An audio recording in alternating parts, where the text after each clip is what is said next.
Chris, select use external microphone.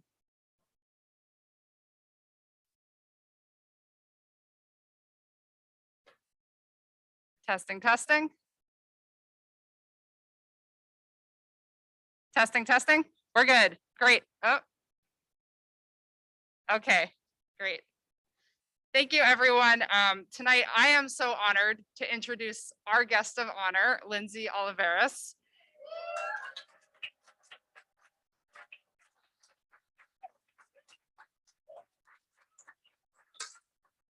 And I want to give Lindsey a proper full introduction.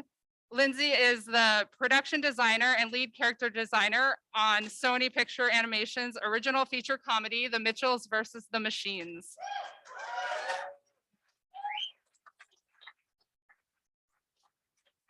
Before joining Sony Pictures Animation, Lindsey worked as a freelance visual development artist and illustrator with a focus on character design and caricature. She's been a member of ISCA since 2015 and is a Silver Nosy winner.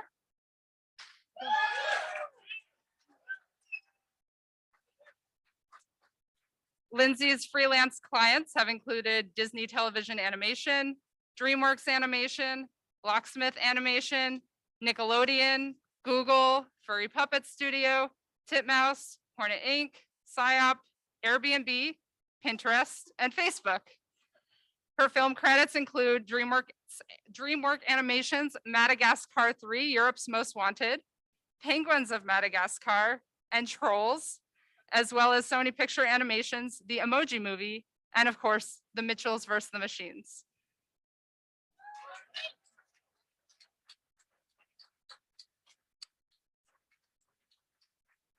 So without further ado, I'll hand it over to Lindsey.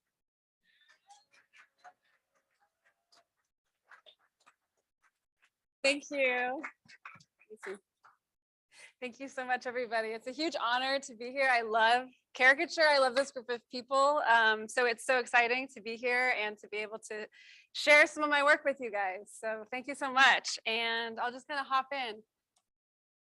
So this is me. I've always loved to draw, like I think most of you. Here's me as a kid drawing and painting. I was trying to find caricature-centric things, so I found a drawing of me as a kid. I like my, I was always better at drawing than like other things. So like, I think I like to eat, I had coffee, but pizza is like P-E-S-S-U. I wasn't as good at like speaking or writing, but I could find my way with drawing, and I think I enjoyed that world. So I've got a quote to start. This is a David Bowie quote that I love. Maybe you guys have heard it, but yeah, he says like, if you feel safe in the area that you're working in, you're not working in the right area. Always go a little further into the water than you feel like you're capable of being in. Go a little bit out of your depth. And when you don't feel that your feet are quite touching the bottom, you're just about in the right place to do something exciting. And I love that. I feel like that's kind of how I've been and approached things. And I threw this in here because I found this image I did as a kid. And it's like a section of like the Sistine Chapel that I knew as like the 16th chapel. And I've got like a nipple that's like under the pec.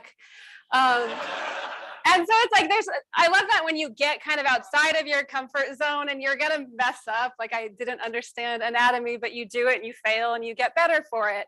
And I feel like that for a lot of us, I think as caricature artists too, that feeling of like doing something where you're a little bit unsure of what you're doing, but you kind of break into these new kind of exciting spaces. So just sharing that to start off.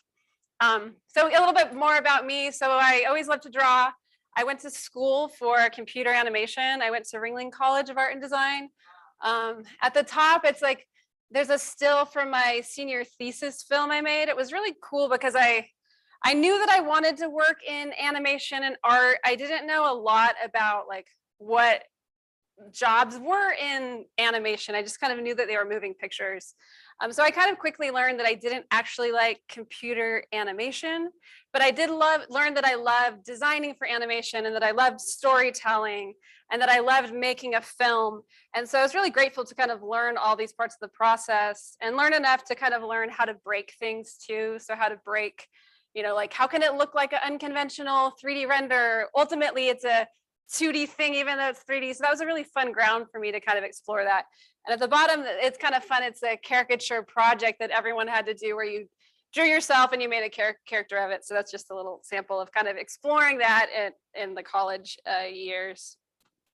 And one of my first kind of professional experiences was I interned at Disney Feature Animation, and that actually was really cool. That was one of the first times that I heard a little bit more about caricature. One of the directors there actually gave a talk on it because he was a big fan of caricature. And I'd see people drawing caricatures of coworkers where they're doing them in these very animated, expressive poses. And I was like, oh, wow, that's really cool. I haven't seen caricature like that. And a big thing I really learned at Disney, I was interning and I was being mentored for character design. And when I would show my character design drawings, I was thinking about shapes and how they can look unique. And when I'd show them, the feedback I would get was like, what are they thinking? What is your character thinking? And I was like, I don't know. I feel like I did a cool drawing. And that was a huge thing I learned early on to like really think about like who somebody is and how to know them. Especially in animation and in caricature in general, like who the person is and the heart and the guts of that is so important. After college, I worked in the art department at PDI DreamWorks. My first project I worked on was Madagascar 3. And I worked in the art department doing set design, lighting keys, all different parts of production. But I wanted to share this. One of my first assignments when we were in production was I was doing designs for the buildings and for the cities. And that was super interesting because I started really thinking of everything like caricature at that point. I'm not sure if you can see this clearly, but it was a movie where they traveled and they went through different European cities. Some of these kind of collage images were given to me from the production designer on that project. And so it's like really looking at a city and saying what's iconic about it. What does the palette feel like? What is the weather like? How does that place feel? And so when you're doing the buildings, you're looking at these kind of core things and figuring out how to caricature. And I thought that was super interesting to have to do designs where you have a limited number of buildings and you have to make it feel like the city. And so you're really reaching for like, is it coastal? Okay, we're putting a lot of blues into it. What's the architecture? What do you lean into and exaggerate and show more of, and what do you edit out? So it's really similar to things that we do with faces, but I think it was really interesting for me to have to design these buildings in which you're looking and you're kind of making choices about what they are by what the other ones are, and you're kind of favoring certain palettes in one and the other. And so that was just a really kind of helpful assignment where I started realizing all these kind of caricature ideas are really in everything. You can see, yeah, like it's Rome and Monte Carlo and the palettes are different, and you're exaggerating and leaning into to make it feel more like the place. These are some sketches from work. So when I was at DreamWorks, I was doing I had like the little moleskin sketchbooks that I would take with me to meetings, and I would draw coworkers in meetings all the time. Some of them were a little more kind of realistic, observational, but then I'd kind of start playing with pushing things more and more. But I think carrying that sketchbook and drawing a lot got me just excited about drawing people and excited about playing with it. Yeah, so here's some more of those kind of work drawings I was doing of coworkers. And then this is a point that whenever people kind of ask me, like when I got into caricature, it's kind of at this point, these are a bunch of drawings I did of like one of my coworkers. He's actually a really brilliant character designer, Craig Kelman, who did the character designs for many things, but the Madagascar series, he had done all those characters. And we had like a day where we were just sitting drawing each other, and it was the first person that I think really was aggressive with doing a caricature of me. And so I feel like I had that confidence of doing it back and drawing someone again and again. And so I think having other artists, coworkers, like you guys know, it's just a way to kind of start playing with caricature and pushing it. And then I'd kind of continue drawing in my sketchbooks, but playing more with pushing people and finding contrast in people. So there's just more of these kind of drawings I was doing at that era. These are other coworkers. It's one of my friends with pink eye. And then I was like, oh, this is fun. Let me try to do more caricatures. So here's Arrested Development, a caricature that I did when I was kind of starting to play with doing caricatures that weren't just of my friends at work. And here's another one from at the time when the Descendants had come out and I really liked it. So I did this one. And then some Annie Hall. And then here, you guys know what caricature is, but I just threw something, in because as I talk about the upcoming slides too, it's like, I think one thing in particular is like having a point of view or a story to tell to motivate all the decisions of what you're highlighting, what you're exaggerating, what things you're ignoring and editing. So ultimately you create something that feels more alive and, looks like the person more than the photo, looks like the person more than they do. Yeah, and so to catch up, so I worked at DreamWorks for a few years, and then I left to do freelance. And at that point, it's a little bit like I was mentioning in the beginning about kind of stepping outside of your depths. I hadn't like done freelance or gotten anyone ever offering work to me, but I was like wanting to kind of steer my work a little bit more. I was doing a lot of really cool stuff at DreamWorks, but a lot of it was a little bit more like lighting design and set design. And I was like, I like to draw, I like line work, and I like drawing my friends. I'd like to do more character design and maybe caricature, but I don't really know like how to enter that world or what to do with it. But I left to do freelance, and I kind of started doing where I could at conventions, live caricature. And so it was something that I was kind of exploring in that time that I was freelancing. So I'll click through some of these these are all from like CTN. I would do that and some other kind of smaller art conventions. But yeah, I loved kind of playing too. I think for me, a lot of my work was kind of a reaction to the animation stuff I had, which is it exists to be translated into 3D, and it needs to be more things. But I love kind of playing with something that lives as a still image and playing with abstraction. And so it's always like a fun space for me to kind of try things and kind of loosen up.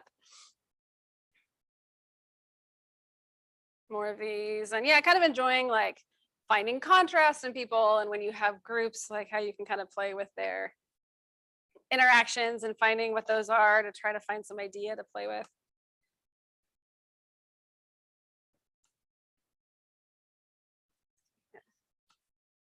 Yeah, and then these are some more caricatures that I've done, celebrities and stuff. Let's kind of click through these, just kind of, yeah, playing with caricature. Some of these are more recent, some of these are a little out of order.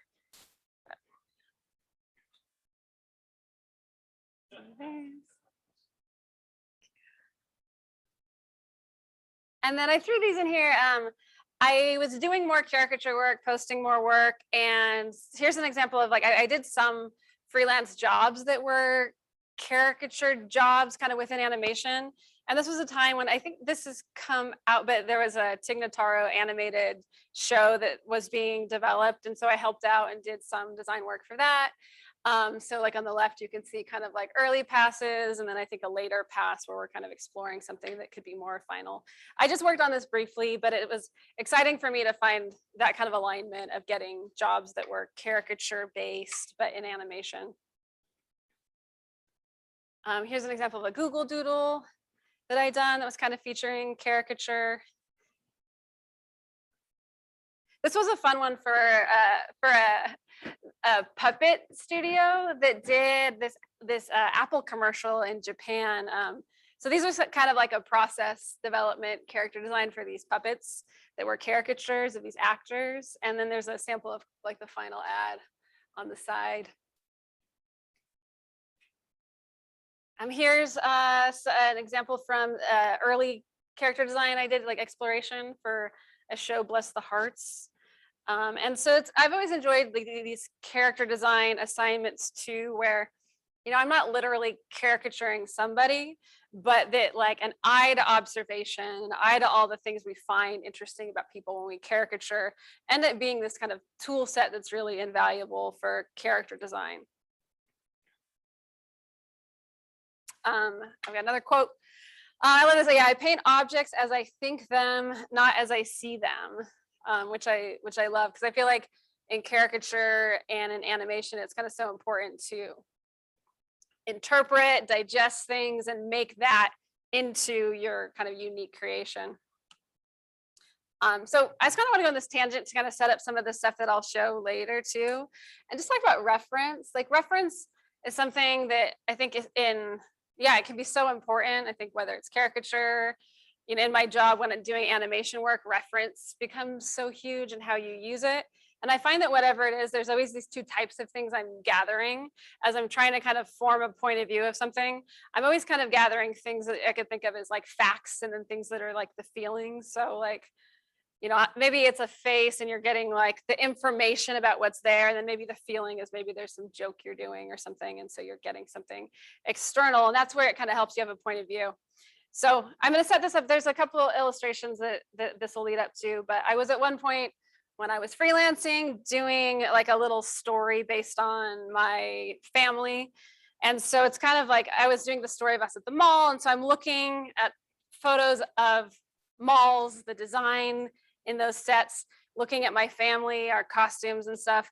And then I'm kind of gathering like, what's my nostalgic feeling for the 90s? What palettes are there? And when I do I'll show later some production design work from the Mitchells versus the Machines. And I feel like a lot of what my job is on that is really gathering references, putting them together in a point of view, and then you're kind of then making, images out of them. So here's kind of reference examples and then kind of what it comes out as.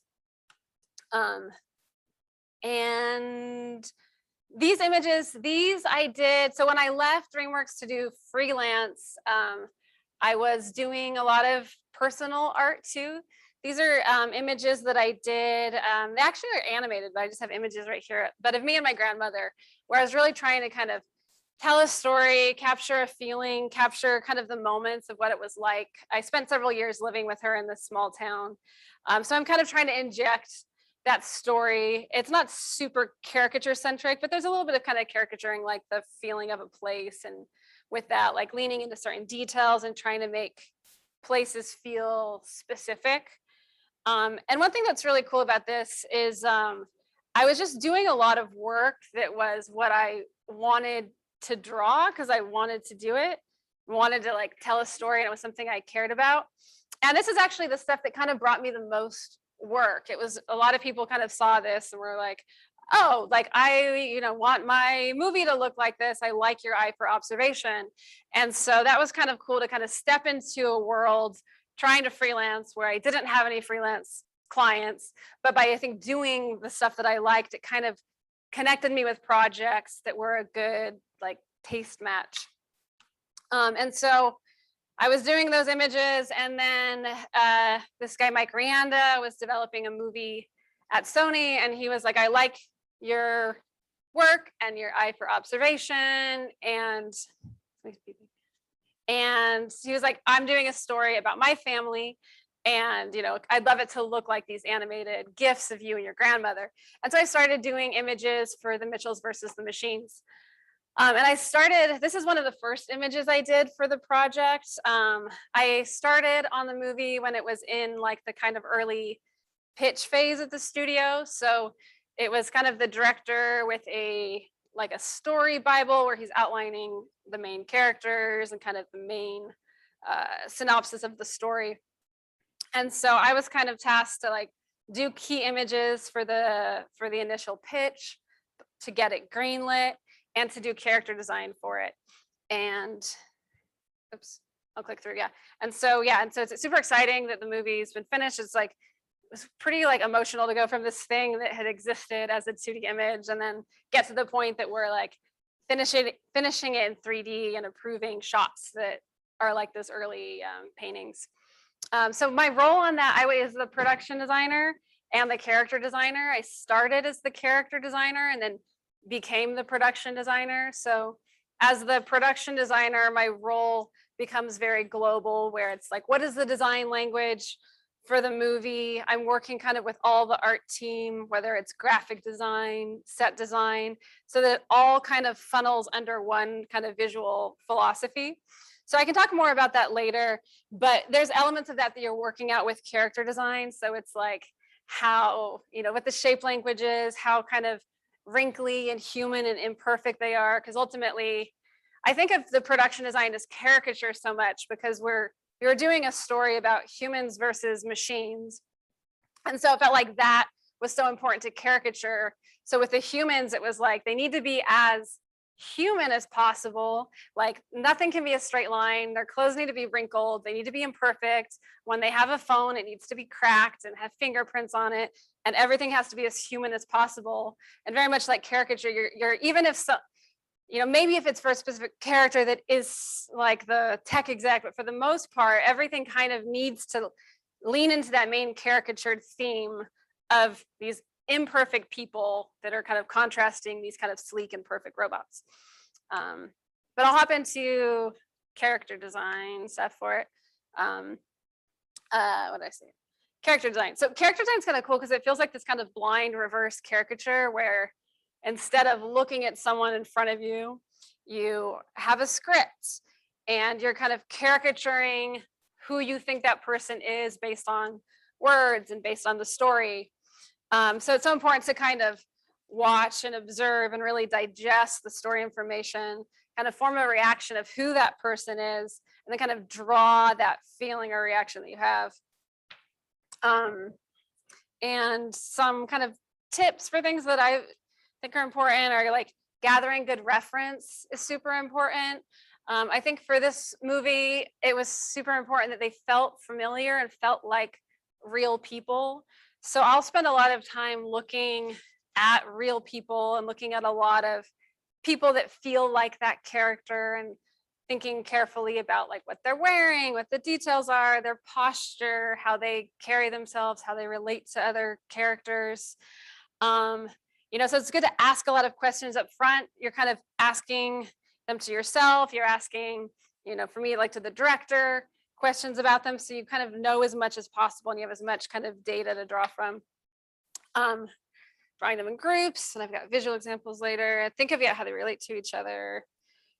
Thinking of the character and the specific things they would do in specific situations, and think about what they're thinking, and just to kind of think a lot. So much of it is the thought process behind the drawing. And observation was super huge for for this project. At one point I was reading this Ernest Hemingway book on writing, and I loved it because so many of the writing quotes were so relevant to art. So I'll read this one. It's about observation. So it's listen now. When people talk, listen completely. Don't be thinking about what you're going to say. Most people never listen, nor do they observe. And then more importantly, I think you should be able to go into a room, and when you come out, know everything that you saw there. And not only that, if the room gave you any feeling, you should know exactly what it was that gave you that feeling. Try this for practice. When you're in town, stand outside of the theater and see how people differ in the way they get out of taxis or motor cars. There are 1,000 ways to practice, and always think of other people. And then this is another one from the same book, but I just kind of got rid of I replaced a couple of words. But in order to describe or design, first you have to observe. So the first part of better character design or descriptive writing or caricature is to be a better observer. Cultivate your attention and perception and take notes. So for me, keeping a sketchbook, drawing from life, taking notes is always helpful in the process. And to notice people specifically, and I think with the animation work and with caricature editorial, to have a point of view. So here's a visual example from 500 Days of Summer, where it's like on the left, it's when you're in love with someone and then when you're not, and the difference in the one I think I like the best that's specific is I love her heart-shaped birthmark on her neck, and then I hate her cockroach-shaped splotch on her neck.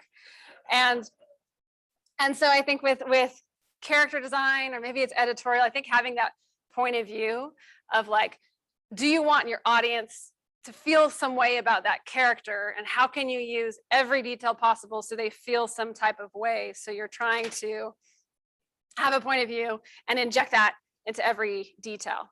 So reference again, some of the references, Speaking a lot about observation and specificity. So I look at a lot of photographers. I loved these guys, Stephen Shore, Thomas Struth. There was a bunch, but we're just looking at real people. These are photographs from Mary Frey. And looking at like, what do real people look like? Imperfect people. We wanted to tell a story about imperfect people. So we looked at things like this. We looked at our own families. These are references that the director sent me. On the left is his dad. And so I basically, took the costume and we ran with it. And so it was very much a story based on his family. So a lot of that played into it. And I think it was really helpful for me because I had a director with a really clear point of view about who the characters were, because they were very much a mix of like his mom and his aunt and his dad. And so I was looking at a lot of this stuff, the kind of energy. This is him in a tub of like Cheetos. And that was like the main character was very much kind of based on him and his sister. And so you're always kind of digesting like his energy too, and finding how that fits. These are some early sketches I did. So like starting out, just kind of doing a pass on the dad character that's kind of all over the map, from kind of more kind of pushed and cartoony to some that are a little bit more realistic.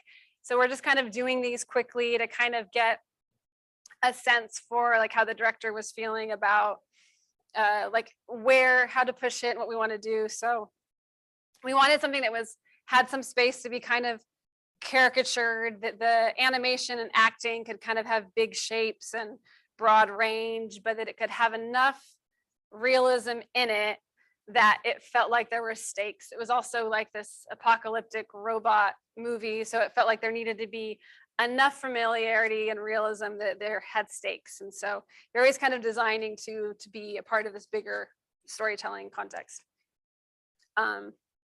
Here's other character design work for the Mitchells. So often that too, I'm like playing with them in a group setting, looking at them together, looking at how shapes kind of work together, and also looking at the kind of character and personality.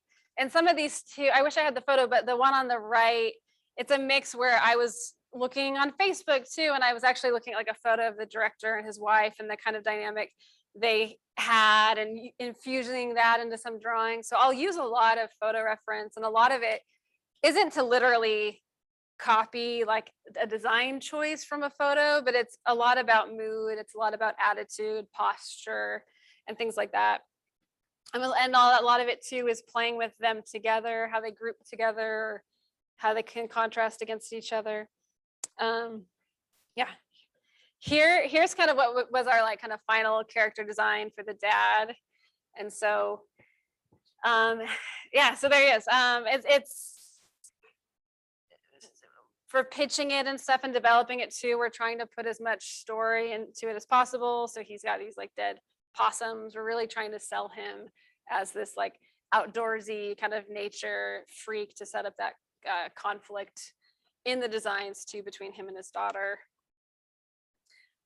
Here is some exploration for the dog. The right, or like I think some of the first references that I was sent. And, for these, I drew them mostly by watching YouTube videos of pugs and just looking at real dogs and drawing again and again to kind of chase some feeling that I feel when I'm like looking at the dogs, and finding for him, it was kind of important that he carried a lot of comedy and was this kind of stupid, lovable creature. So it's a lot of drawing, a lot of like, how do you like simplify? Yeah. Yeah.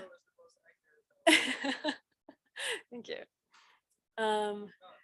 Yeah, and so yeah, so designing the characters. Also, this is kind of taking them to more of a final place.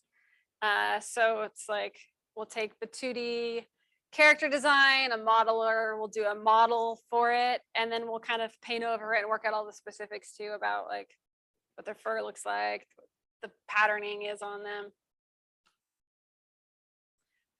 Here's some character design work exploring for Katie. So you can see too, like in the bottom, I have that, there was that reference picture of the director in the tub of Cheetos that we kind of used for her. For her, it was important that she felt just kind of like an artsy art student, film student person, that she felt like kind of flawed and imperfect. I think all the humans needed to be kind of lovably flawed. Sort of just being really trying to be specific, trying to be observational, trying to look at real kids.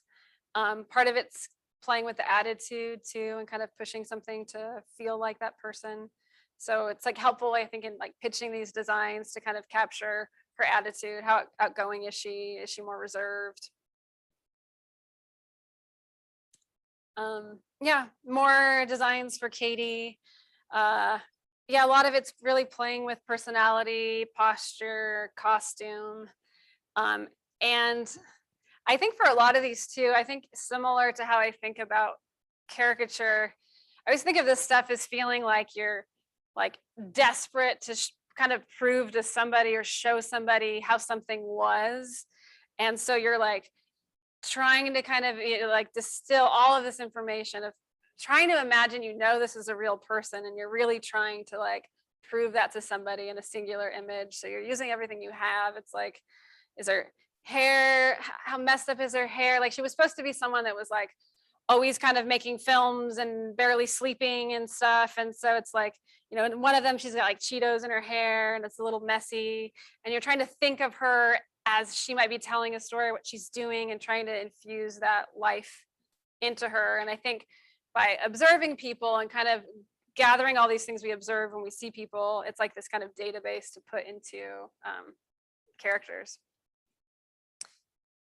Here's some examples of taking characters, and we would do a lot of this where we're putting them next to another character to kind of see how they contrast each other.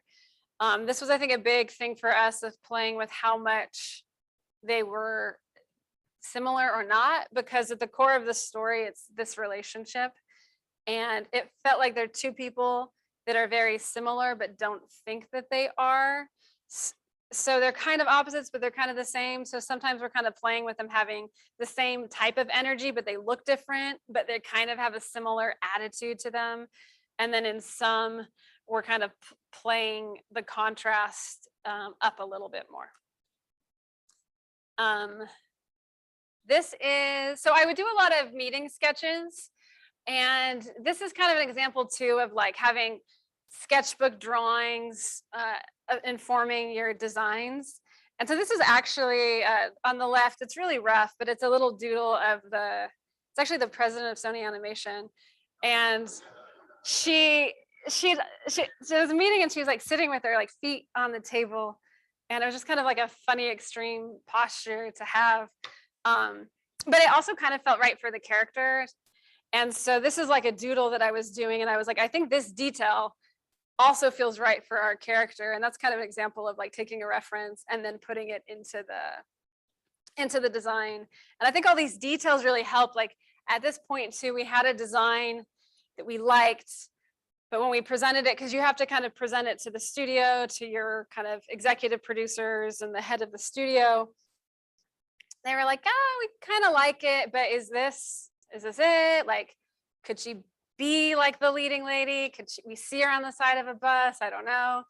And the best advice we got to was just to be more specific and more obvious. And so it was kind of the one on the right. And then we took her and pushed the costumes, pushed the details to kind of lean into this, make the character more obvious. And here's another one of that. This was from another meeting. On the left, they're doodles from actually one of the producers, and he would always sit, and as he'd be talking and giving notes about it, he'd be like playing with his hair. And so I've got a few doodles of him doing that, and I was like, oh, that feels right too. That character, that they're not really caring about what people are thinking, and they're just kind of sprawled out, leaning back in the chair and playing with their hair. It's like, that feels like it's right. So these kind of very, very loose caricatures on the left kind of become something that brings life into the design example on the right. Yeah, some more designs of her just kind of continuing the exploration of the details, like her t-shirt, like writing on her hand, she's drawing things on her knees and characters, and she's kind of putting life into everything on her. She's always kind of creating and making stories, and so that's helpful. It's also helpful, like exaggerating the postures in these, exaggerating all the details. And then, yeah, this is the kind of final character design page for her. And so this is at this stage, we're kind of coming up with the character and also making this stuff to, like, very specifically to be kind of handed over to the animation team. So there's a lot more stuff that we kind of do in addition to this to kind of break down like what the cloth should be doing, what the hair is doing, how it moves, facial expressions, and like how much we want them to affect the geometry, because all those things become an important thing for like the look of the movie. And it's similar to stuff that choices you make, like when you're drawing, it's like how much of the anatomy on the mouth do you see when you push it versus how much is it a graphic shape. And so things like that, like in their expressions and in those details, can be really important too, to kind of what this style direction is. Yeah, here's the rest of the family. And these are, again, too, these are examples of the first designs we did. So we're kind of like pitching them when we're pitching the movie. So they're always kind of in these situations. Like, I think if the mom was just standing still, you might not get it. But here she is, like arms wide open, big and happy, while like the car is on fire. It just kind of really helps show who she is. You kind of get it a little bit quicker. And so, yeah, all those details of that kind of those full body situations they're in, and that storytelling can be helpful to kind of show who somebody is. And I think they feel so similar, whether it's a caricature or you're pitching a character design to the studio. You're kind of desperately trying to show who this person is so they get it. And I feel like that's the same type of thing that's so important in caricature, when you're really trying to show how this person is. And then here's, yeah, kind of their evolution. This is after they've been modeled in 3D. Then we kind of paint over them and make specific choices about, you know, if there's line work on them, when they have denim, is it real denim or is it hand drawn? And you're really working these things out in the paint so that we can translate it into 3D as close to the design intent as possible. And then them in the movie.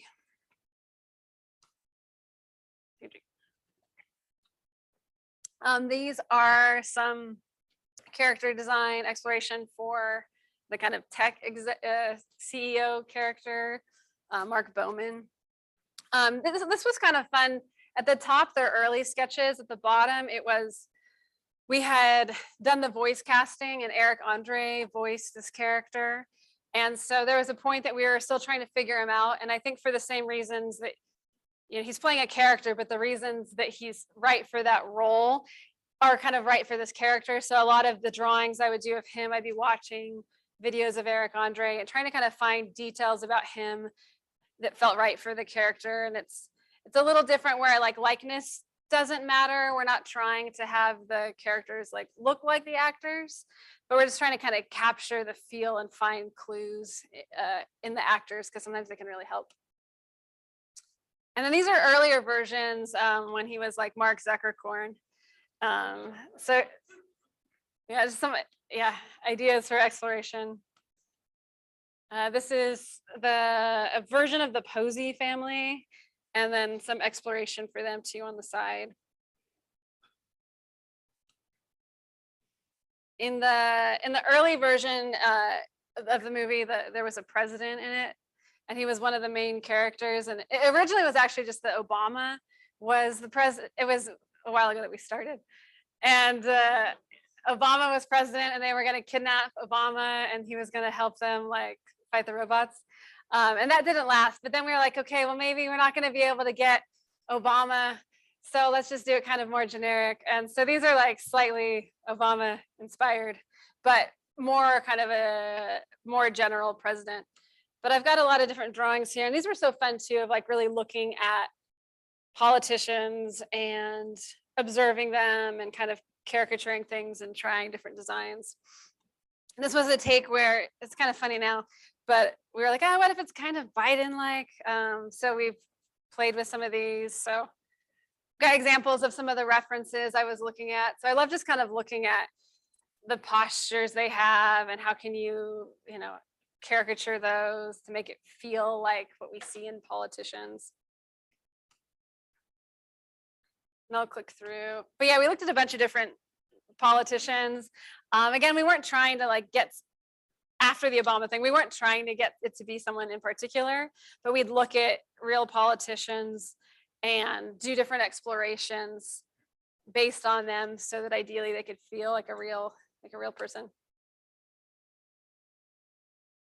There's some more, and I usually will start with a face, usually trying to get personality into it, but more of a face or bust, and then they'll kind of move into full body drawings. At this point too, we were like, well, maybe we're gonna have a female president, so maybe we should pursue some female president designs. And so we did some of these. And here's a sheet. It evolved into a female president and a vice president, and they were going to kidnap the vice president. And at this point, it was actually really fun because there was like a stronger point of view on the vice president, and he was just supposed to be like kind of like nobody knew who he was. Everybody always forgot his name, and he was kind of spineless.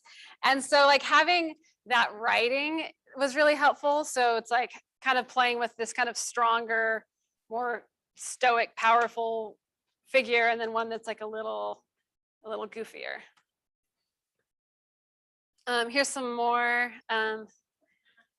I liked playing with two, like I like the one on the top right, just kind of cropping his head off completely to kind of signal his like unimportance, or playing with him being just kind of behind her, his posture. So I feel like in some of these there's a nice union of there's more clarity of who the character is and a little bit more to play with. Here's some more. This was a time too where we're looking at like Hillary Clinton for reference. So there's like little elements, but it's a mix where we're not trying to be an actual caricature. So we're just kind of taking essence ideas. Cool. And then, yeah, production design. I talked about it a little bit, but yeah, so production design, I've loved to talk about as like caricature, and that let me click through here. Yeah, that I've just felt like with the production design of the movie, it was so important to caricature humans versus robots. So with all the human stuff, it's all really flawed. It's all a little older. We lean into kind of natural materials, cardboard, like cracked phones, and all of that stuff to make it just feel more and more human. This is a sheet which is examples that has a mix of like visual development, set design, kind of color script images, but all of it's supposed to kind of take on this feel that kind of emphasizes the human world and human imperfection. We had this thing that internally we would call Katie vision, and I think we wanted it to again be just very clear who this character was, how she's this creative filmmaker. So it was an idea to kind of play with her film style kind of spilling onto the movie, and like what if it felt like she drew on the movie. And so we would put little animated doodles on moments to kind of emphasize her emotion, like when she's really excited about something you can kind of see her and there's little like rainbows following her or something. But also in all of her work we're trying to make it really clear who she is. Playing again with imperfections. There's a lot of kind of mixed media stuff, kind of goofy little sloppy puppets we made and green screened into shots. Yeah, examples. This is a mix of early development, set design, moment paintings, color keys. And so it's like we're always keeping this kind of global picture. So as I kind of click through these first images that are more about the human world, the palette's all more neutral. It's a little bit more like documentary style. The palette's a little more natural. And then we go somewhere that's very different from that later.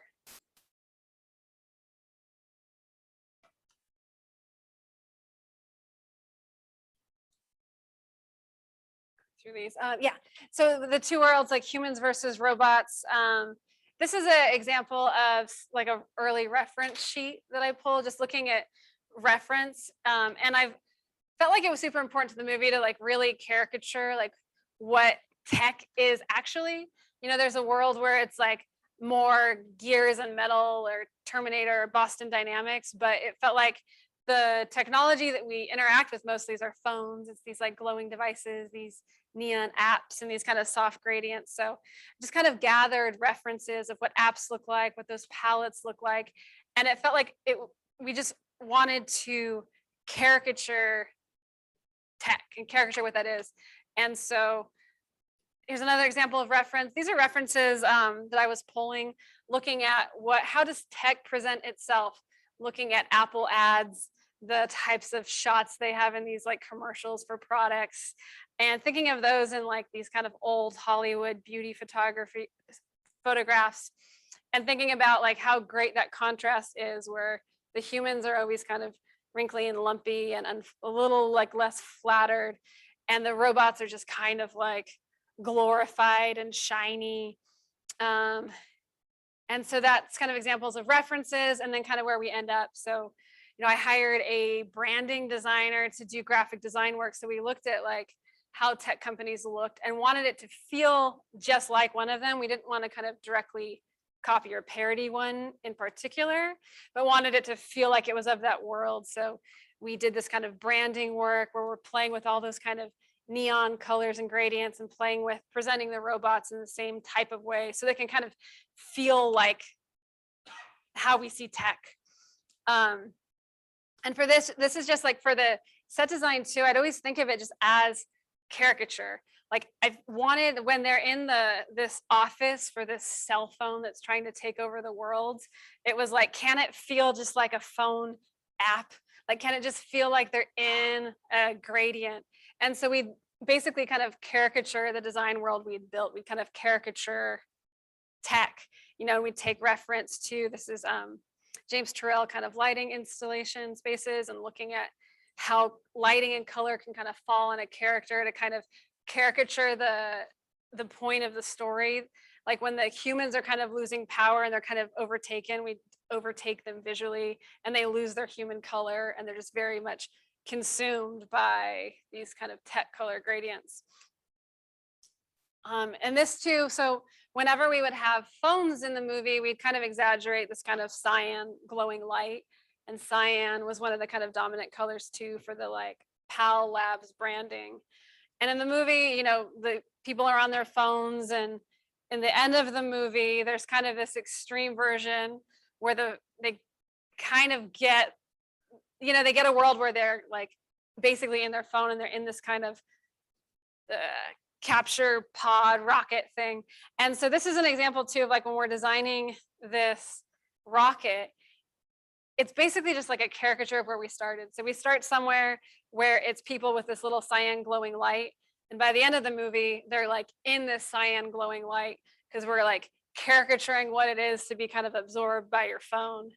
And so it's kind of fun to kind of approach it that way. You know, in these movies, there's a million choices to make. So it kind of goes back to that storytelling and having a point of view.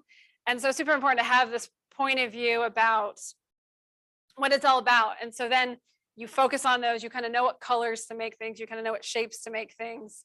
And it all kind of points back to kind of caricature like a central point of view. Yeah, so these are more examples of the kind of PAL company branding work we did. Here's just kind of a sheet too. You can kind of see set design work. And these images and these collage pages, they're mixed, some are mine, but a lot of these are from the art department that I work with.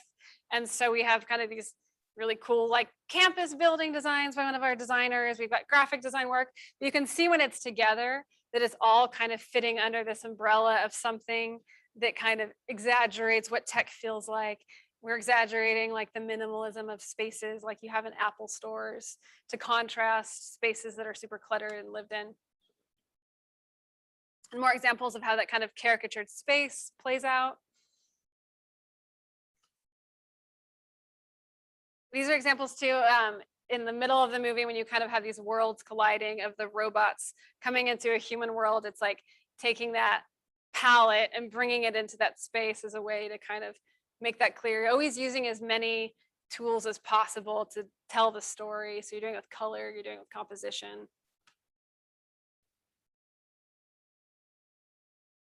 Yeah, more art department examples for like the kind of end of the movie, kind of seeing too how in the end of the movie we're playing with these really simple, bold graphic compositions. They all have these kind of, that's kind of tech world color palette. They're all really like symmetrical and bold and graphic to contrast the separation between the human stuff. And yeah, kind of more of that. And then this is my last image. Yeah, so this is an image from the movie. It's kind of fun. This is like Katie, and she has her like Mount Rushmore of director heroes. And so I had a few opportunities. I did the caricature of the directors, and so it's kind of fun to get to, in the project like this, do little caricature things. I think this is one of the main places for it, but it's kind of this fun full circle thing to kind of get to caricature this whole story and find places to kind of caricature within it. And hopefully it all kind of caricatures the people and helps you kind of know who they are and ride along with the story and feel it a little bit more. And I think, yeah, and that's it.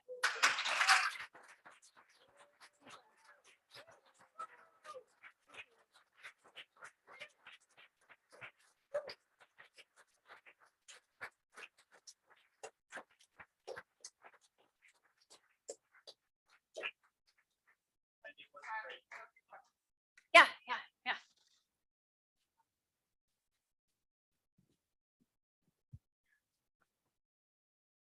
Who has questions?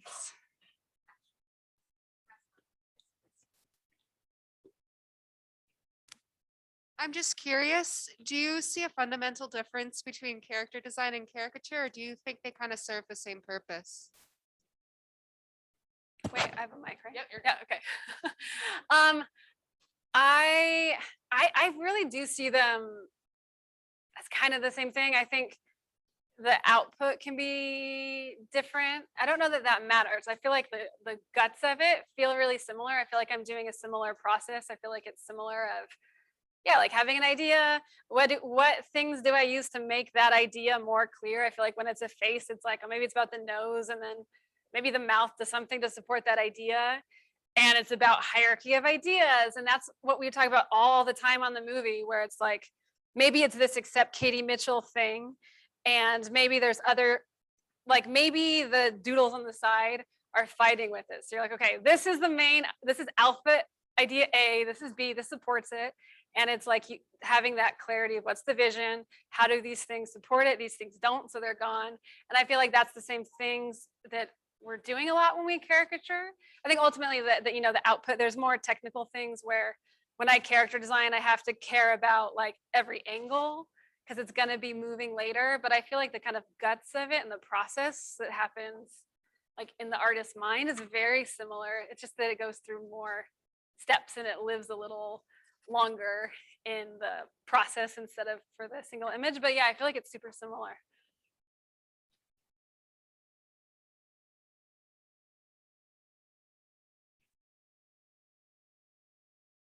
Okay.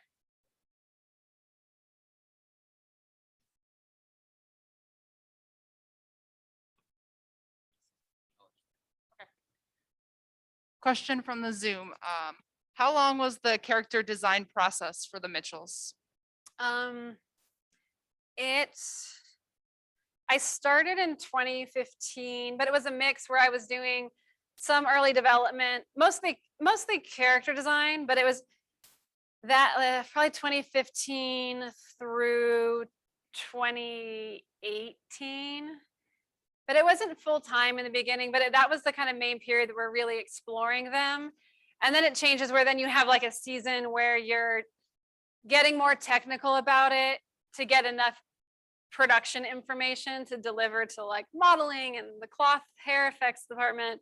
And so it lingers and it gets more specific, but it takes like maybe a couple years.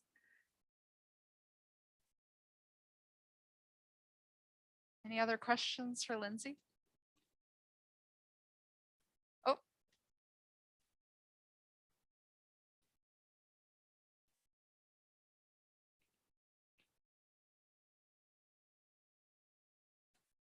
So what's next for you in caricature and in your career in film and industry? I'm currently working on doing character designs for a project at DreamWorks that's in early development. I did recently, there is something that's coming out, I think in January, that I worked on that was a kind of nice intersection too, where there's a show coming out on Apple Plus called The After Party.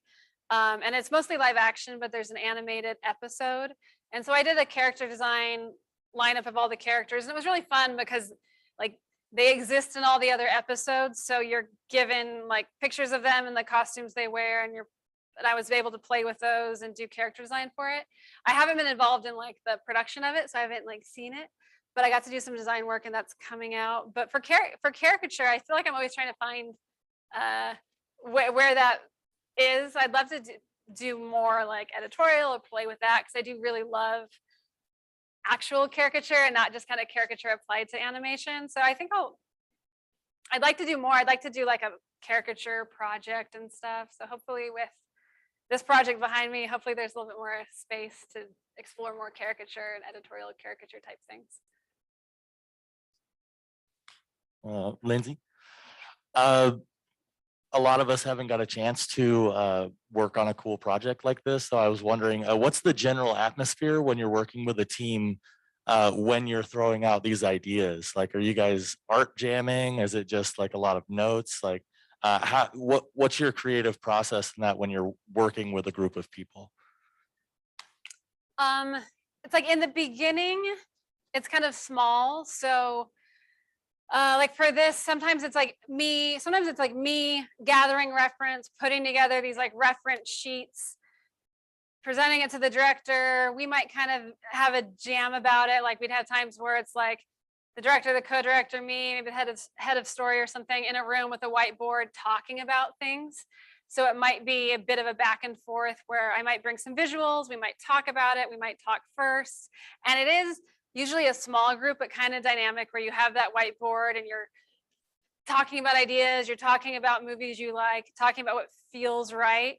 Because I'd be kind of in charge of the visuals, but the tone is the director's, right? Like he would kind of come like, hey, it's Children of Men, but funny, or it's Little Miss Sunshine meets the Terminator.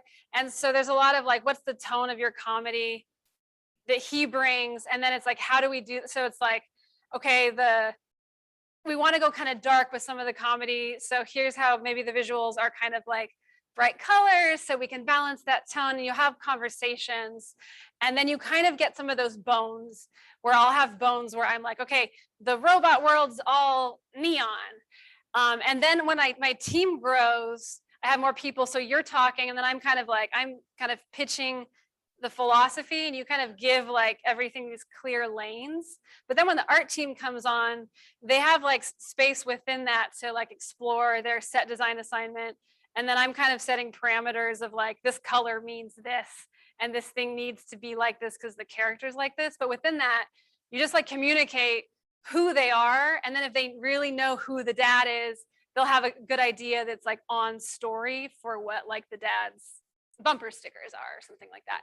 And so in those spaces, yeah, you'll have launch meetings, you're talking, people are throwing out ideas, and it gets to be pretty collaborative. And it's best when you get to like keep everybody moving forward on the same path so that the movie's like cohesive, but giving everybody that room to play and bring in their ideas. Like I had the neon color thing, but then I had a painter that was kind of our color stylist. And he was like, oh, what if it's more of like a salmon pink than a magenta? And instead of neon yellow, maybe it's this. And then you tune it and you're like, oh yeah, that feels like it's on the same lane, but it's a little more specific. And so you get to collaborate, and sometimes it's in group meetings, sometimes it's in rounds, but that's the best part is you have these kind of jams where you're like sitting by somebody's desk and you're like, what if it's like this? And you brainstorm and do a doodle in your sketchbook and somebody builds on it. So in the best working spaces, you get to kind of lean into the collaboration And I'm super fortunate to have had that and had such a great team. First, I want to say thank you for your service. Great examples of your work. Oh, thank you. My question is, what would your advice be if you met an artist who's having a blockade in their art? And maybe that person can go for a while. What would your advice be to this?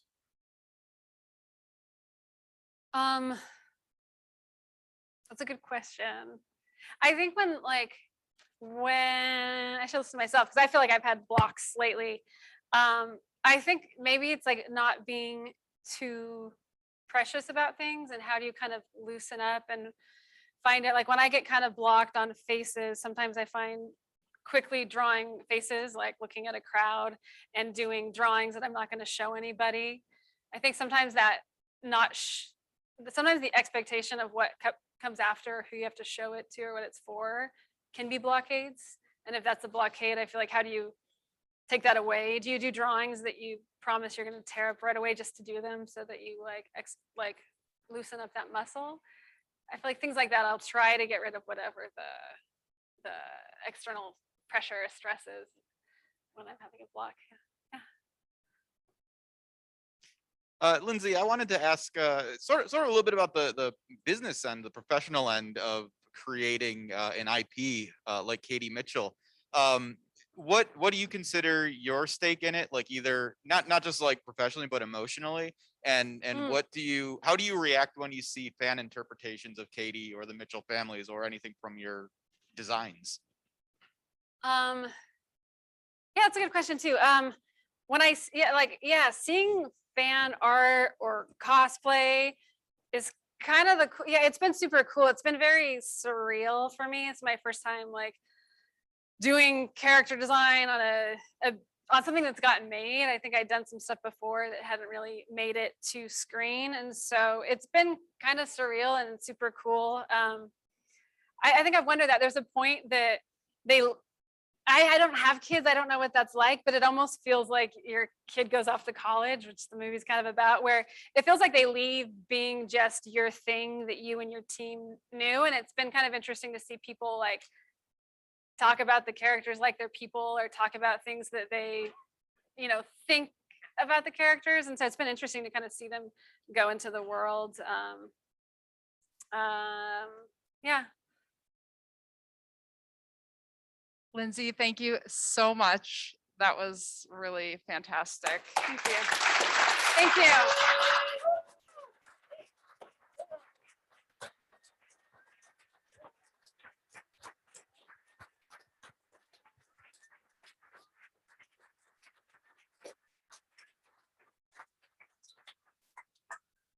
All right, thank you, everyone. It's time to go draw.